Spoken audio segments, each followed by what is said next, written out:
I grew up in a little community called Albee Springs, just south of DeKalb, Texas. We were farmers, and we were cotton farmers for a long time. I left there when I was, I guess, 17, moved to Sweetwater, went to work in a restaurant called Dairy Maid, and I loved it so much. I was thinking, you mean they really pay you to do this? And so I knew right then that would be my career, because I finally found something I really liked. I got married when I was like 19, I guess, and went to the service, spent 4 years in the Navy. Got out of the Navy, went to work in a restaurant, naturally. Worked a year in Arlington for a place called Pal's, and then decided to get in business for myself, so I moved to Odessa, Texas. Did that because my brother lived there, and I could bum off of him a room and board for a while. And wasn't but a couple of weeks till I talked a guy into selling me a restaurant, no money down, everything on a note, and I was in business. And then I bought Texas Burger, which we still have today. We bought that in 1967. There's only 5 of them, but we love them. So, well, in 1968, we built a concept called Taco Villa, and a lot of people call it Taco Villa. We opened the first one in 1968 and the second one in 1970 in Amarillo. It took us like 3 years to get that thing moving. And eventually, we wound up building, in that market, about 10 of those restaurants. We also built Midland, Odessa out. Wound up building 64 of those. I bought an insurance company. I started an insurance company, and then I got in a major video business, which turned into a blockbuster video business. We built, 65 of those, I guess, around the country, and that was a very good business for 20 years. I think it was 95 when I bought Rosa's. We had 7 stores.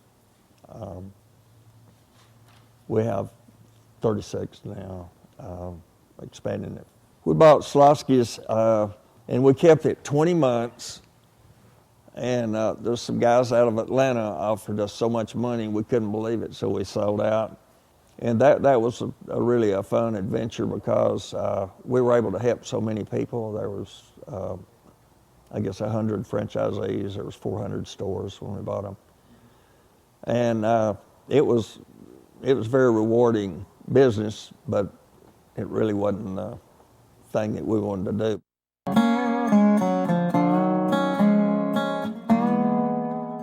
I feel like I'm a pretty big failure in the horse business, and the reason I feel that way is I've never won the All-American, which is the race that everybody wants to win, and the closest I've came is running third twice.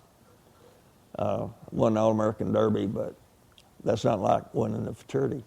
So I guess that's the reason I feel that way. I love the business, and I love the horses, and just the environment of it. And I guess I got my love for horses from my dad. He loved horses, and he gave me that great work ethic that I have. And Bremerton's my favorite all-time horse. They're running.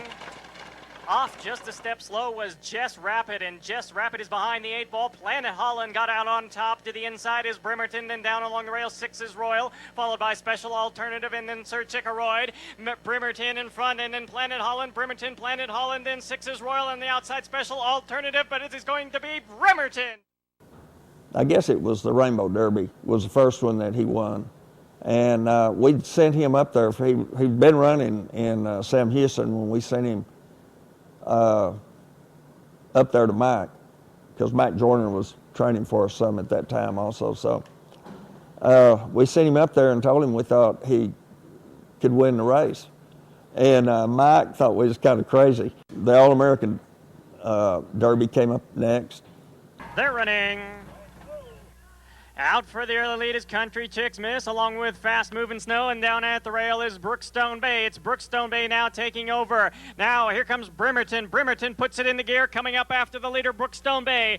Brookstone Bay is in front by about a length from Bremerton, and then we have Fast Moving Snow and Billie Jean the Queen, but it is Brookstone Bay, the winner.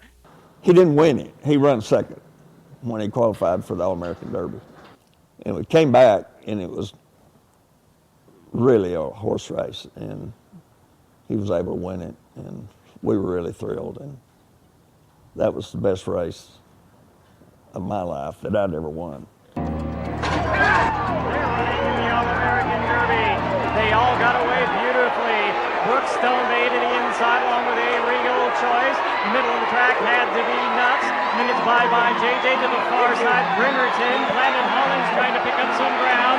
Bremerton to the outside. Planet Holland middle of the track was had to be Nuts, and then Cash for Cash wide open. Bremerton gets up to win the All-American Derby. I always go to my restaurant openings wherever they are, and I was in Waco, Texas, and we just opened Ruidoso's there, and I went out to a customer, and I always go around and visit with customers, and one of them told me, I ask them, I always ask, I hope your food's great today, or is everything great? And they'll say, oh yeah, and this particular customer said, the food was great, service great, everything was great, but it always is when you first open because you have all these guys here. She said, just don't let down. I said, that's a great horse name. Don't let down. And that's where that name came from. They're running in the All-American Derby. Separate Bet got away well enough to the outside. High Class La Jolla. Valiant Heroes running a big one. Then Feature for You down along the inside. Don't Let Down. Separate Bet has got to get going. Don't Let Down is in front. Then High Class La Jolla. Here comes Separate Bet charging. Separate Bet can't get there. It's going to be Don't Let Down. We ran him in the Derby that year, and we thought, when you look at the field, Separate Bet was there. He hadn't lost in in a lifetime, and we thought we hadn't got much of a shot. But he's a good horse. He'll probably run second or third. They're running in the Ruidoso quarter horse futurity, and pinched off at the start was A Stone Runaway. He's got a lot to overcome. On the outside of the track is Tell 'Em I'm Gone. Inside is First Down Runner, and then we have Takeoff Jess. First Down Runner, Tell 'Em I'm Gone, and then the outside All About Ease flying. All About Ease gets up to win the Ruidoso quarter horse futurity. She won the Ruidoso futurity, and we were so surprised. I thought she was a pretty good filly, but I had no idea that she was going to win the Grade 1 race. And she's been a great broodmare as well.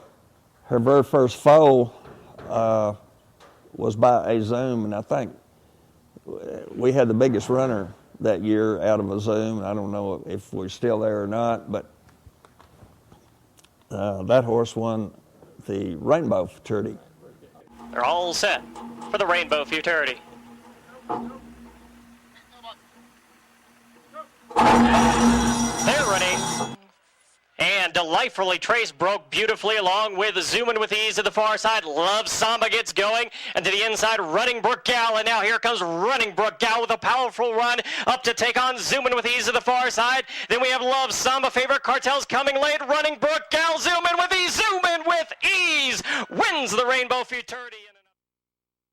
Zooming with Ease was a real sound horse and had no idea how fast he was or anything.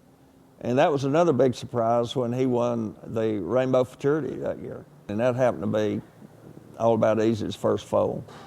So that, I got a paycheck more ways than one on that, because All About Ease became a really instant success as a broodmare. And I've been trying to win the All-American futurity, it seems like all my life, but it's been since, I guess, late 1970s is the first time I probably really ran in it. We have a sign that says, winning's not everything, it's the only thing. Well, really, that sign is correct in one sense, but in one sense, being there, being in the experience and the race itself, just being a part of it is great, you know, even if you don't win.